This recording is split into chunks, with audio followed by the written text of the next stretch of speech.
Diplomasia ni taaluma inayohusu utunzaji wa afya ili kujikinga kutokana na maradhi. Wajua kwamba viini na virusi viletavyo magonjwa huingia mwili tunapokosa kuzingatia usafi?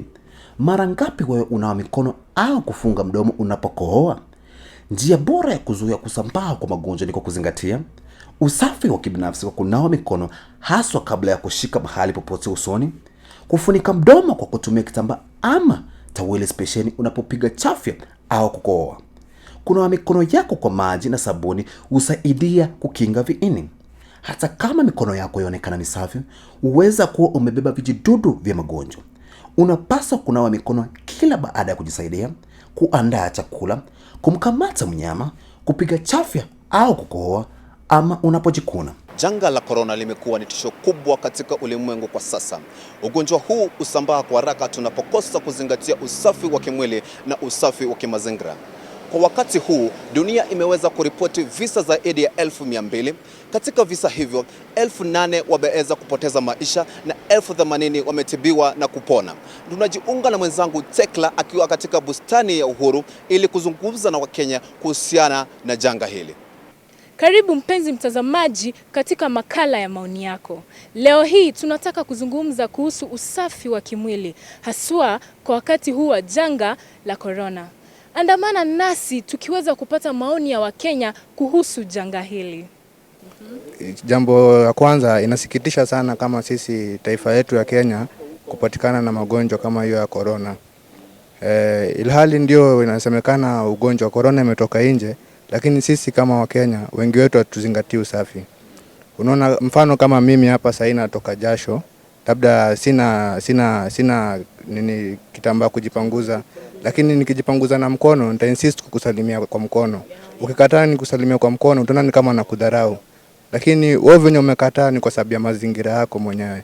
Unapata mtu anatoa makamasi, anajipanguza kiolela kwa mkono, anapiga atio hiyo chafya, ana insist kusalimia watu kwa mkono. Kushare vitu kama cigarette na ilhali ni vitu zinaambukiza watu vibaya sana kwa maradhi. Venye unajijali ndio unafaa ujali mwenzako. Lakini kama mimi nikiongelea part ya mimi natoka ghetto. Sisi watu wa ghetto tunaonaga ni kama ati germs is not aware. Lakini hiyo tu ni maneno ya watu. Ilhali ukizingatia madhara ndogo ndogo yenye yanaletwa na uchafu kama kipindupindu, nishakuwa victim, nimeona venye watu wanaathirika na kipindupindu, ni kupuuza kwa ile kuzingatia usafi. Mtu anaignore tu, anaona ni kitu rahisi, lakini baadaye inaleta paka maafa. Ni maji hayapo. Ingawa watu wanastahili kufanya usafi kila mara, lakini maji huwa ni tatizo. Kwa hivyo sana sana kwa hizi mageto nazingatia watu masiweje zimetambakaa. Sasa usafi kuzingatia inakuwa ni tatizo. Kwa hivyo tungehimiza labda wenye wanasimamia idara ya maji wahakikishe maji iko kila wakati, ili watu wanapoenda masalani wanaweza jioshea mkono na kunawa na kuoga. Pia sana sana kuna watu wenye wanatumia chang'aa kwa kijiji, nao wajali. Wakishakunywa chang'aa au wajali, alafu wanaguzana. Kwa hivyo sijui tutasaidia namna gani ili jambo kama ile izingatiwe vizuri. Labda chang'aa, vitu kama chang'aa serikali sasa isimamishe kidogo ili watu wapambane na hii mambo ya corona kidogo. Nashukuru sana. Health of the body huwa inadeal na mambo ya lifestyle. Mfano katika huu wakati tunaokaa kuna magonjwa mbalimbali imekuja. Mfano kansa, jinsi ambavyo mtu ambaye ako na ugonjwa wa kansa anafaa kukaa aje. Ikiwa imefika first stage, second stage, anafaa kukua aje without doing what? Without kuenda kwa chemotherapy ama radiotherapy ili aweze kumsaidia through lifestyle. Ama kama ni ugonjwa kama saisi unasikia ugonjwa hii kama imekuja corona, imekuja na ugonjwa hii ni ugonjwa hatari, lifestyle jinsi gani mtu anaweza jitunza ama anaweza zingatia kulingana na usafi. Usafi kwanza kabisa mtu anapokuwa katika hali ametoka kama ni kumfano kwa msarani ametoka kwa kazi, jinsi ambavyo katika nyumba yake zile vyakula anavyotumia anafaa kuhandle aje kabla hajafika, kama ama amestore kwa soko. Mfano ameenda kwa soko, unajua hii ugonjwa sasa, unapata mtu kama akiwa na ugonjwa wa corona, ameenda amegusa chungu kwa soko. Akienda agusa ile chungu kwa soko, atakuja apate yule ambaye sio mgonjwa, akuja ashike ile chungwa, aende aanze kukula. Unajua sisi wa Kenya sometimes huwa tunasema ya kwamba germs are what are not aware. Unaweza enda ukagusa chungu ukakule, na by the end of the day usikie tumbo imeanza kukuuma, umeanza kukohoa, umeanza kukua na shida. By the end of the day unapata na ugonjwa. Asua unapoangalia ukiangalia kwa sana naweza tumia kwa magari mingi, unapata mtu pengine amepiga chafya, badala hana handkerchief, pengine ameshikilia ile chuma ya gari. Anaposhikilia ile chuma ya gari na mtu mwingine yule ambaye au kuwa aware ya kwamba huyu mtu ambaye alikuwa ameshuka kutoka hii kwa gari amegusa katika ile kiti cha gari, na yeye anashika, unapata amefanya nini? Mimi kile kitu jambo kubwa ningependa kusema ni kwamba wale watu ambao tuko na tabia, hata kama hujawahi tembea ukagusa handkerchief, siku ya leo hata uweze kununua hata kama ni handkerchief 3 ya kufanya nini? Unapoanza kusinis, it is good utumie ile handkerchief kwa njia ambayo inayostahili, sio uiguse tena, uguse kwa mkono, lakini unaishika, unapoishika ukoe kwa njia ambayo ni nzuri, ili ile mate isikuje kaangukia mwingine. Ile katika hali ya usafi, kama sasa wakati huu kumekuwa na hii threat sana ya hii coronavirus, na hali yetu ya usafi tunatakana tuzingatie. Kama manyumbani kwetu ni vizuri tuwe tunaosha mikono vile tunaambiwa, ili tusiwe na hizo virusi kwa mikono yetu tuweze kusambaza. Na kama inawezekana hata mahali ya kuingilia, ili tunaweza kuweka pia ile carpet ama ile rack, kama tunaweza kuweka kitu ya kuzuia, ndio mtu akikanyaka hapo wasiingie nayo kwa nyumba, ili paki hapo. Na pia tuweze kufungua madirisha na kuweza kama tunaweza kusterilize, if we have a sterilizer, kusterilize vitu zetu kwa nyumba. Na pia mikono yetu na usafi inatakana tuzingatie na tuweze kuiweka mbele. Kwa upande wa magari tena, hiyo ndio tumeona, hiyo magari unapanda kuna hizo chuma na kila mtu ameshika, ujui nani ako na virusi na ameshika. Sasa tungependa pia waangalie hao wenye wako na magari, waangalie kama wanaweza kusterilize hizo chuma, ndio na wawe na hiyo sanitizer, mtu akiingia amepaka mikono, ndio hiyo spread iwe imerudi chini. Wale wenye wanapika chafya, at least hiyo mate isitoke ikaguse mtu chunda, ndio imepepa virusi. So wanastahili kuwa na at least handkerchief, ama kama ako na nguo mrefu kufunga mdomo yake hivyo na hiyo nguo mrefu, ama kama uko na kitu kama tissue unaweza suia ili usiweze kueneza kwa wengine. Kama ni ngari unaingia, fuata majority ya conductor, nawa sabuni mikono yako. Kama ni choo naenda, hata kama ni kwa mgeni wako, kumwambia kwa sabuni kwa wapi. Kama una sabuni mimi siingii kwa mimi sio mgeni wako. Unaona sasa, usingatia usafi kila mahali uendako, utokapo, usingatia usafi na ugonjwa itaepukana na wewe. Kwa hivyo because now imekuwa hyped in such a way, kila mtu anataka kutafuta a way of making money out of that, and that's it's a wrong thing. So we should wash our hands each time. Each time you should wash your hands. So you wash your hands now and then, because each time tuna get into contact with germs. So each time tuna wash our hands na keep clean. Na tunajaribu pia advise our fellow friends and members, because it's not about me, it's not about you, it's about us as Kenyans, because it's affecting us as Kenyans.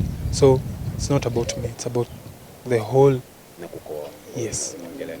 Venye imesemwa, because hiyo kitu ina affect mostly the hands, unakohoa na your elbow. And the most important thing ni after that unafaa pia you make an effort to take a shower, because pia ukisneeze na hiyo elbow yako, it doesn't mean you're that safe, because bado germs ziko. So you have to take another step, take a shower, then you try and talk to other people about the virus, because there are some, si kila mtu ana TV, so everybody we rely on each other to grow. Haya ndio baadhi ya maoni ya Wakenya kuhusu janga hili. Natumai tutaweza kuzingatia usafi ili kuweza kuzuia kusambaa kwa viini. Mimi wako Tekla Mwango. Hayo yamekuwa tu baadhi ya maoni ya Wakenya kuhusiana na usafi wa kimwili, haswa wakati huu ambapo janga la corona limeweza kutikisa dunia kwa ujumla. Moja kwa moja tunaelekea studioni kujiunga na Bi Catherine ambaye anaenda kufafanua swali hili kwa upana.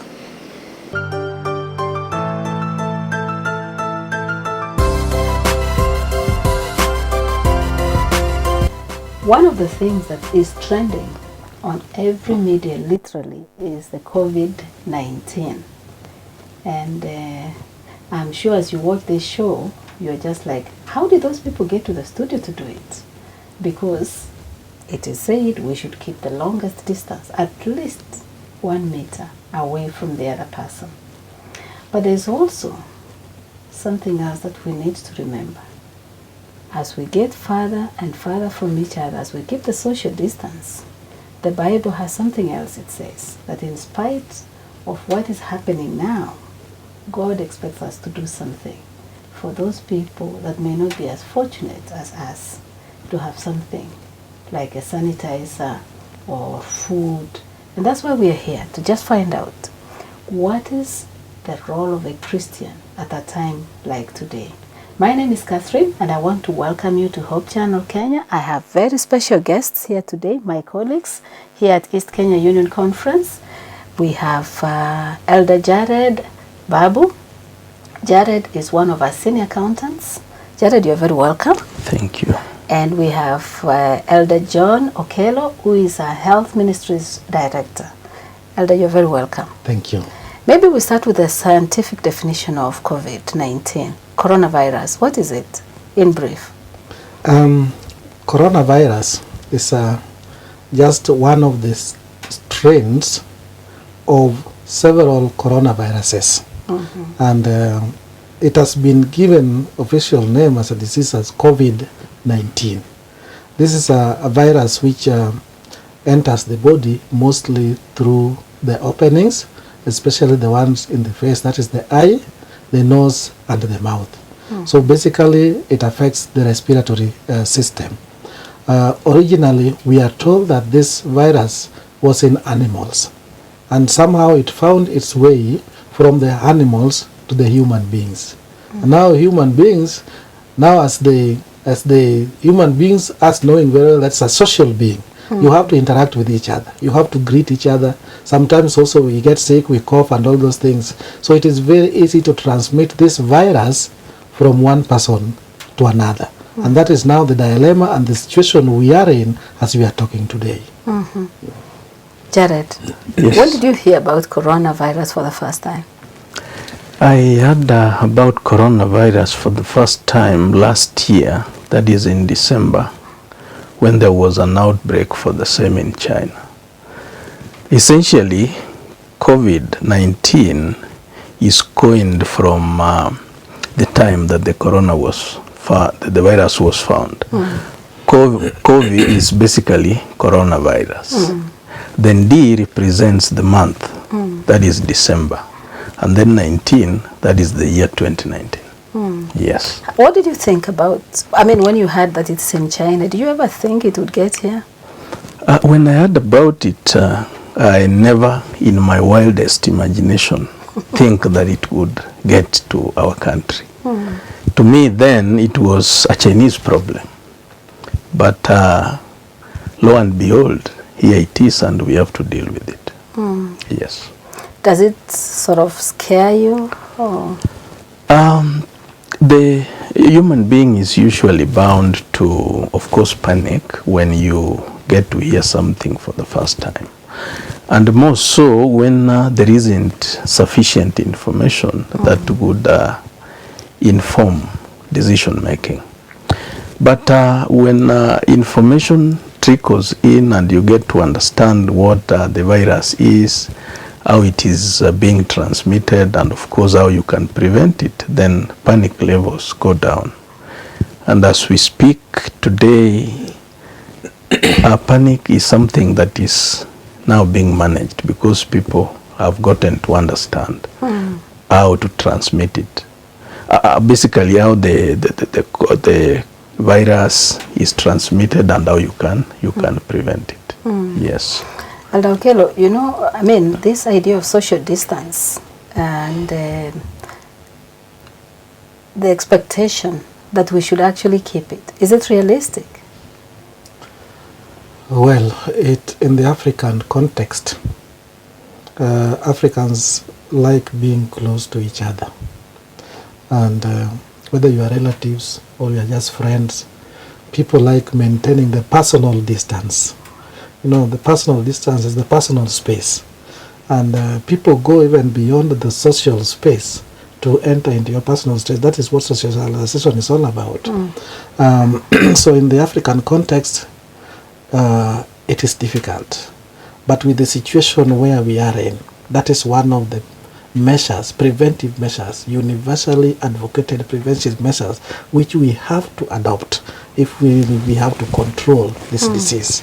Because the social distance means that at any given time, whether you are standing or you are sitting or whatever it is, you need to be 1 meter separate from each other. That is the recommended.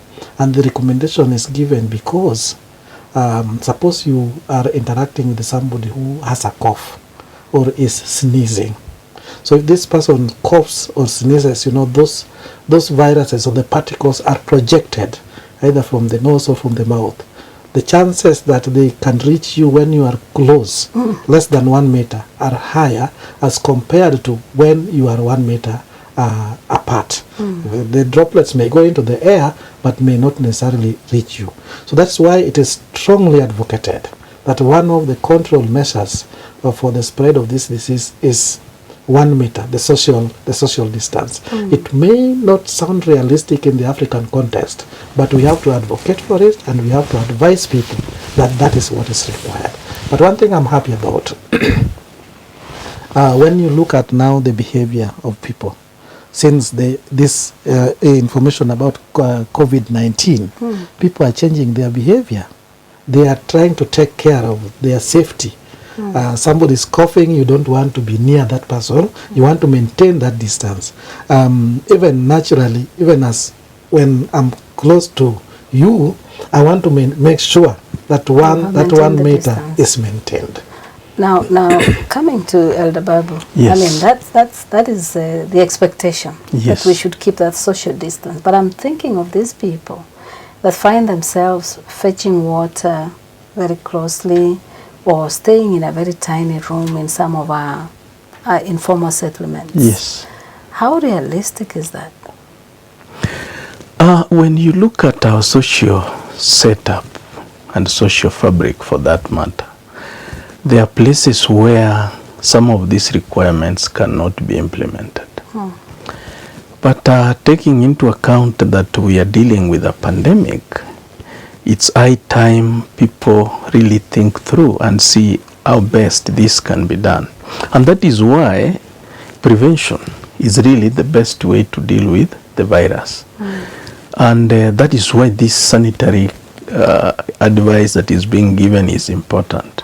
So human beings have got the capacity to respond to issues as they arise.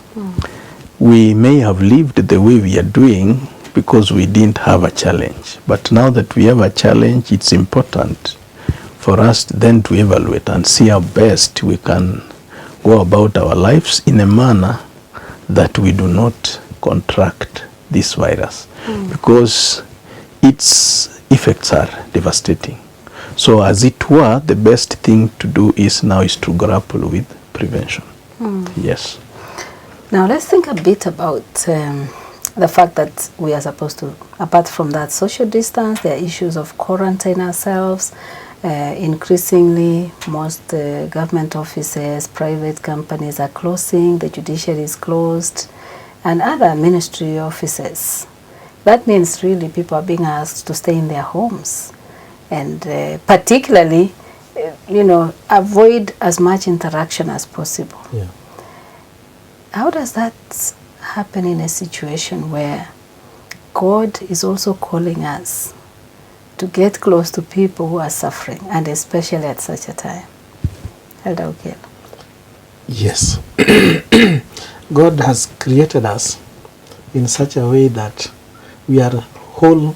We are whole.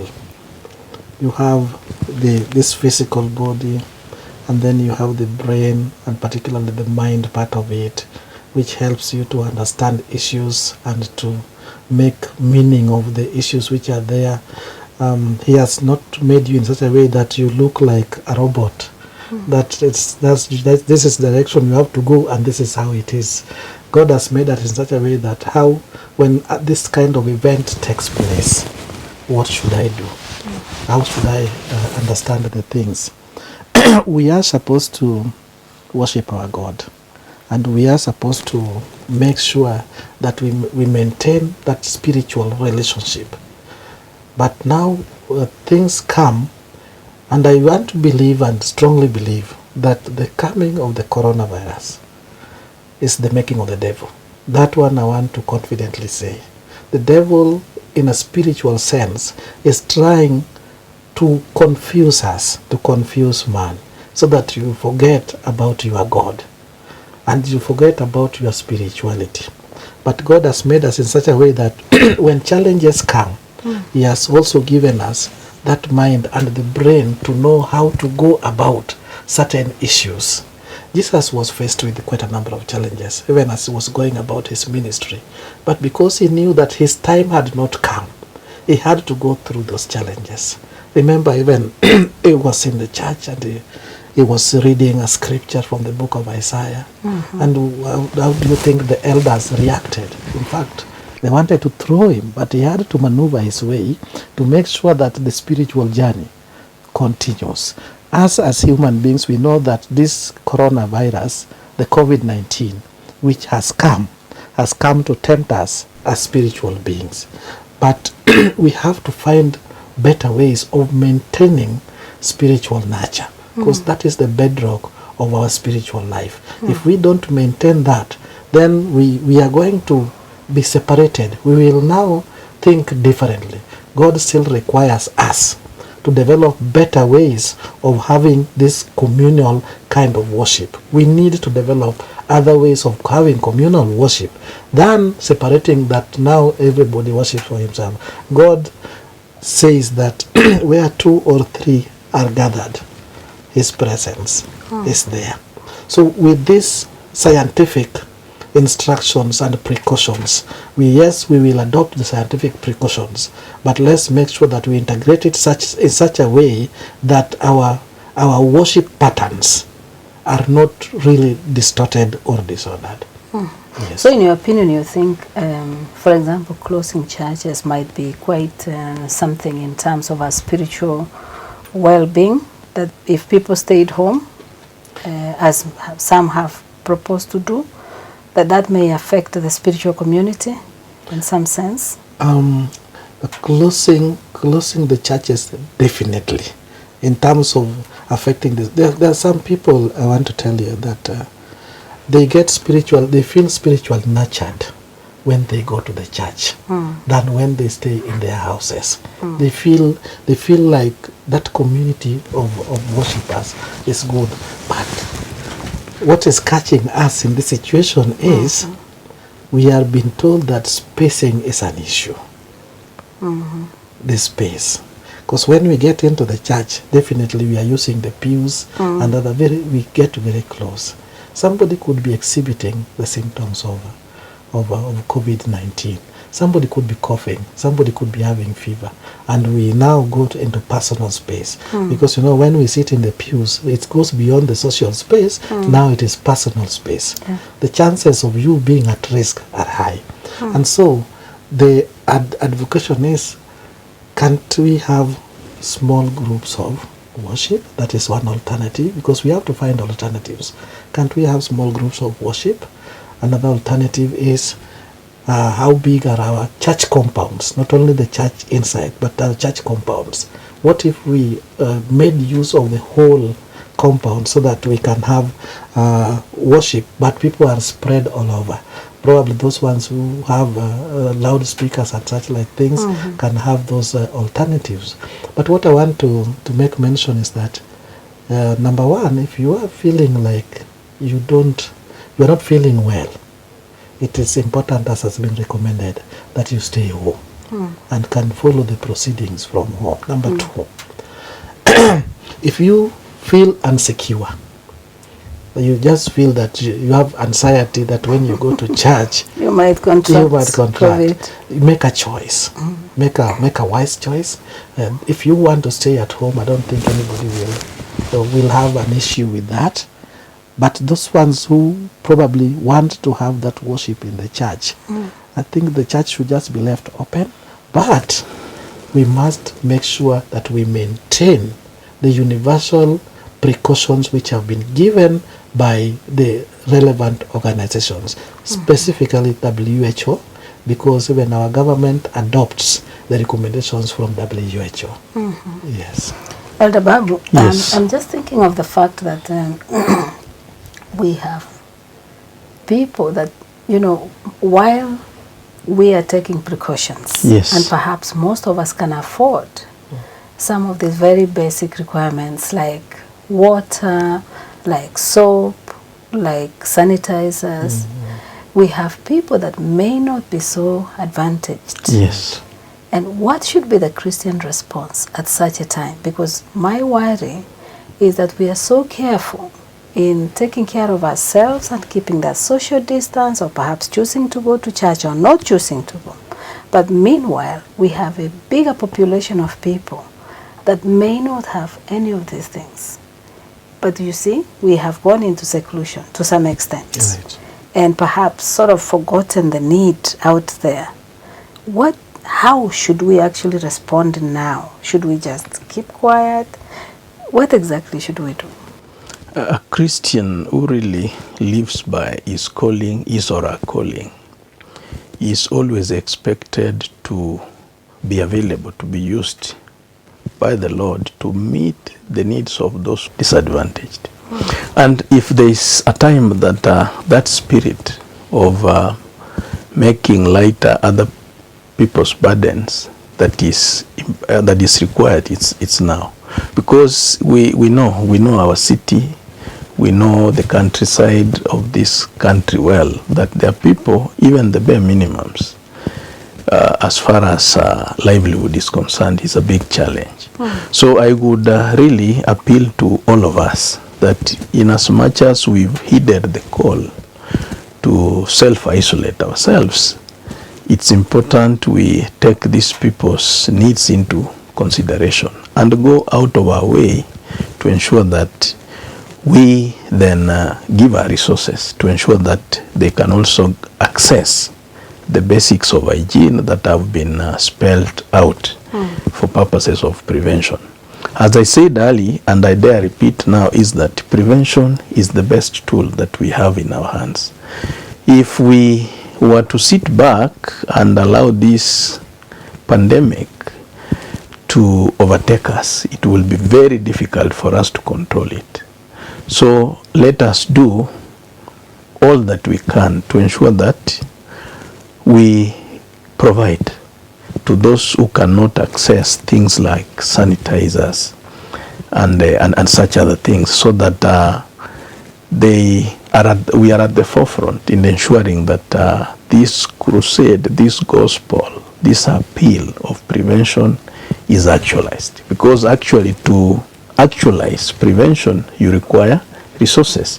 There are people whose life is a day-to-day activity. Yes. In the sense that if they don't go out there to do a small business, they won't have anything to eat. Which therefore brings into view the fact that if these people are then required to stay in their homes for one reason or another, they are not going to get anything to eat. So it's the responsibility of all of us as Christians and people of goodwill to ensure that these people can access the basics of life. Yes. Dr. Catherine, I just want to add to what Elder Babu has said, because you've asked a very important question. This is where we can say that the rubber meets the road. The Adventists have been challenged because we have a responsibility, and a social responsibility for that matter. If I may just tell you, we have our health principles, and now these health principles are coined into one word called celebrations, and each letter has a principle. Each letter is a principle, but the last letter of that celebration is S. What does S mean? S means social responsibility. And in the Adventist church, social responsibility is a principle of health. So you remember, by that virtue alone, you are compelled. So long as you are an Adventist, you have a responsibility. I like a verse in the in the Bible. I always like this verse, Galatians chapter 6 and verse 2, where Paul tells the Galatians, bear ye one another's burden, because this is the law of Christ. This is the law of Christ. You must bear each other's burden. It is the law. So if you are asked one of the laws, is that you must know that there is a neighbor somewhere who do not have what you have, who do not have the basic needs. And as my elder said, there are people who you are telling them, make sure that you wash your hands as many times as possible. This is one of the ways, basic and primary ways of controlling this coronavirus. But you know very well, there are people who cannot even afford to buy this water. And you can imagine the kind of risk they are exposed to, because he or she will do a calculation. Do I keep water for cooking, or do I keep water for keeping on washing my hands? So she would definitely go for cooking. Then what about this hand, which probably could be contaminated with the coronavirus? It's because this person, there's a gap in the income. And this is where an Adventist and a Christian generally is required to follow the laws of Christ and fill in the gap where the need is. And this is why we are appealing to the Adventists that let's follow that law. You have a neighbor somewhere. You can go as an individual. You can go as a family. You can go as a group. You can go as a church. Identify where the need is and address that need, so that we, all of us, can maintain this universal standard, the precautions which have been given to us. Thank you, John. I'm just thinking, aloud of the fact that, we can say it, but perhaps it's a little hard to implement. Do you think you can make certain proposals on some of the very basic things that someone can donate? My neighbor would be whoever, but exactly what am I, especially as I look at issues of hygiene, what are some of the basic things you think, especially as we think of the low-income areas where there's a shortage of water and the use of sanitary facilities are wanting? What exactly can someone watching say, okay, I think I can give this? Yeah, umoja ni nguvu. Sorry to speak in Kiswahili. Umoja ni nguvu. If I go out alone as John to try to help, I may be overwhelmed. Okay. But when we come together, and as you are saying, what are the needs? So we have to do what we call needs identification. Suppose a group comes out just to buy just a box of bar soap. Okay. A box of bar soap, or 2 boxes of bar soap, or 3. And then they take there and say, this is what we have. Then another group comes in and then buy those containers with the taps, which can contain about 20 liters of water. Then they are just put at strategic points. For example, you go to a market center. You are seeing the way people, the behavior of the people around there. And you're definitely identifying that these people are not following those principles which were advocated for. So a group goes and buys that container which has the tap. Another group can buy bar soaps and place there. Another group can buy sanitizers and just go and place them, because how many people are getting into the vehicles without sanitizing their hands? So really, there's a lot we can do as individuals, but we would propose that if we come as groups, a group of people who have identified a need and say, this is what we are going to supply in this area, we use our resources to ensure that we make sure that those people maintain the standards. So what we are really saying here is that every Christian is now being called on, much more than ever, to help. Because while we are doing self-isolation and we have the sanitizers with us and we have the running water and soap, out there is somebody that doesn't have any of those things. But the rules of health are the same. Yes. You know, Yes. they're the same. We are expected to keep the social distance, we are expected to wash our hands. Now there's also the need for food. Right. I mean, I like what Elder Babu has said. You know, there are people who live below $1 a day. So if they didn't get out to do whatever, they don't have that money. So the priority would go to food.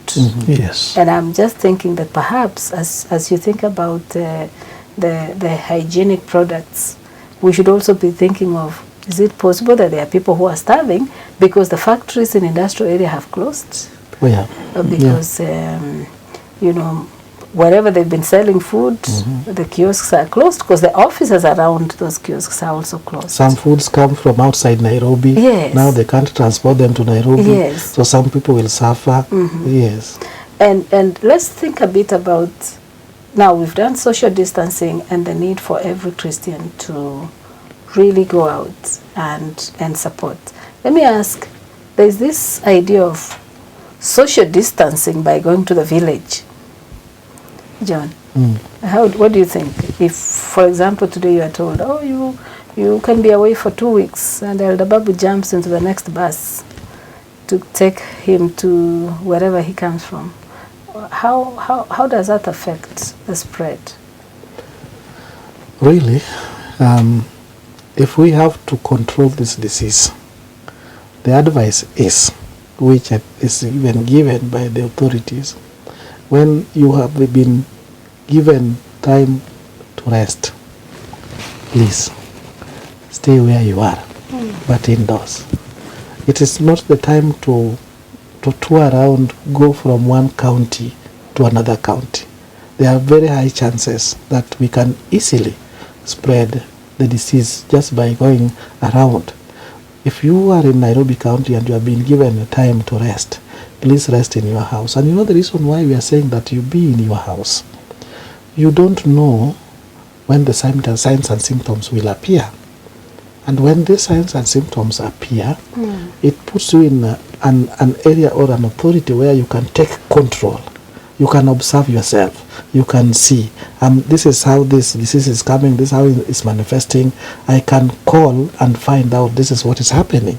And so you can easily go to the nearest, so they can come and pick you to make sure that they verify, to find out whether you have the virus or not.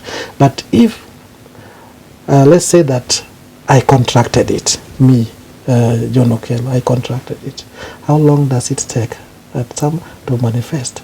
It may take between even 2 to 14 days. And that is what we call the incubation period. So my employer has allowed me to rest. But me, I decide that what am I doing?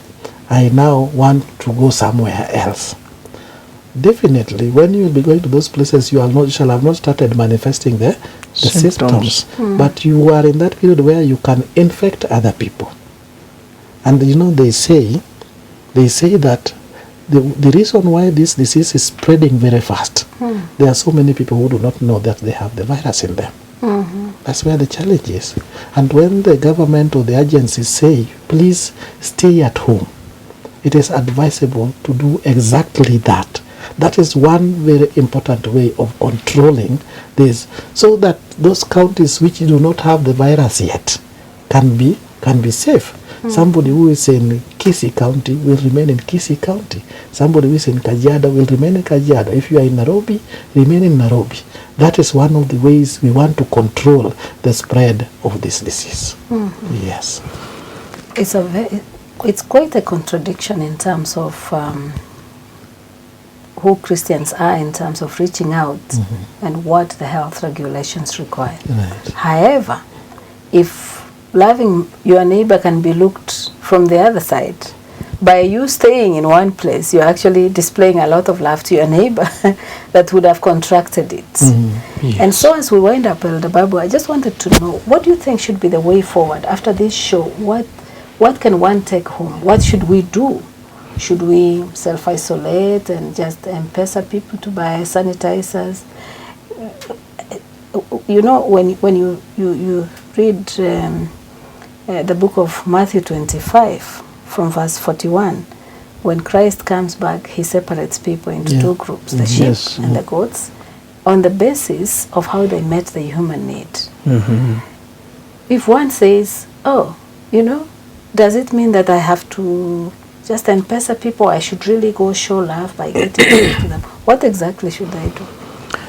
As far as the coronavirus pandemic is concerned,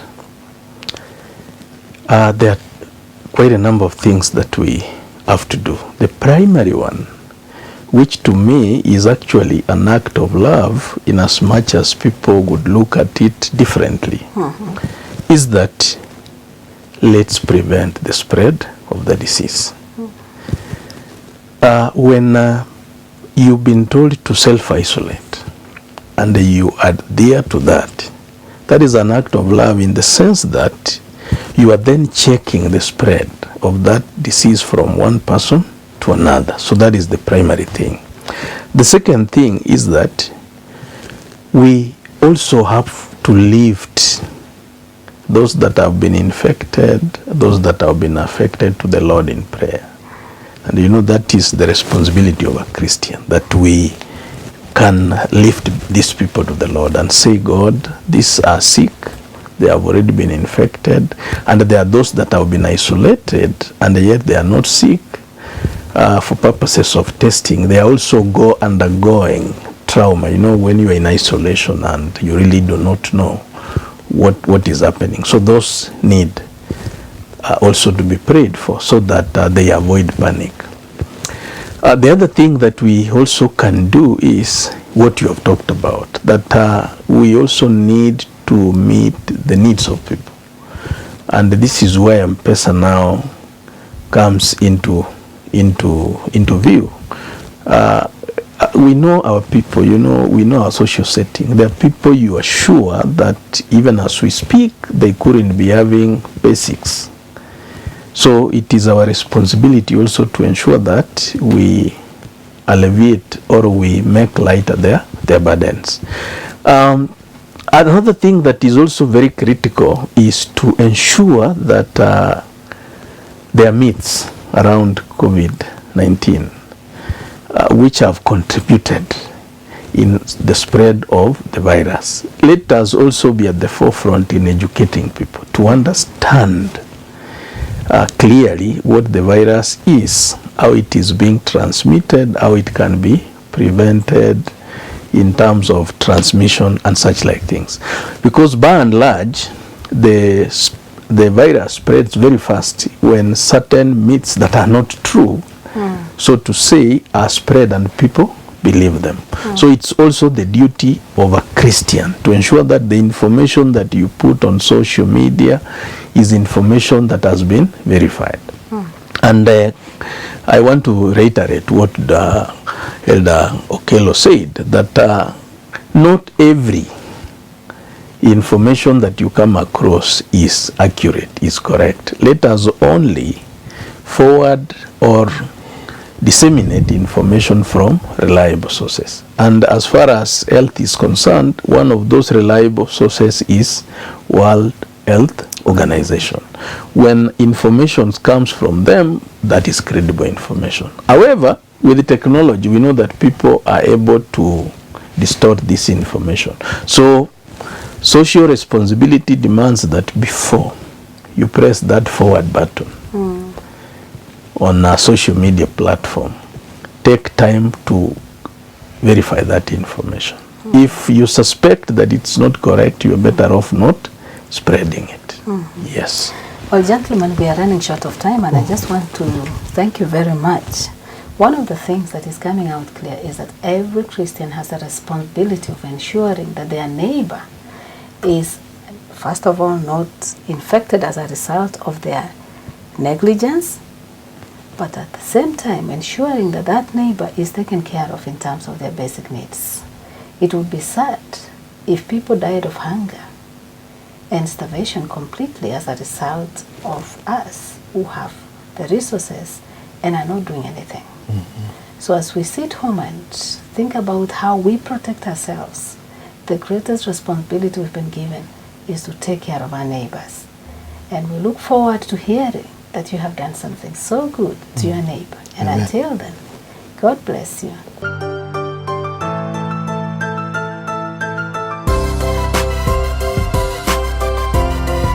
Mpenzi mtazamaji, natumai kwamba umeweza kumakinika na suala nzima la jangwa hili la corona. Naamini kwamba mimi na wewe tutaweza kuzingatia usafi ili tuweze kudhibiti kusambaa kwa janga hili. Amekuwa wako Bramwell Kimoli na kutakia wakati mwema.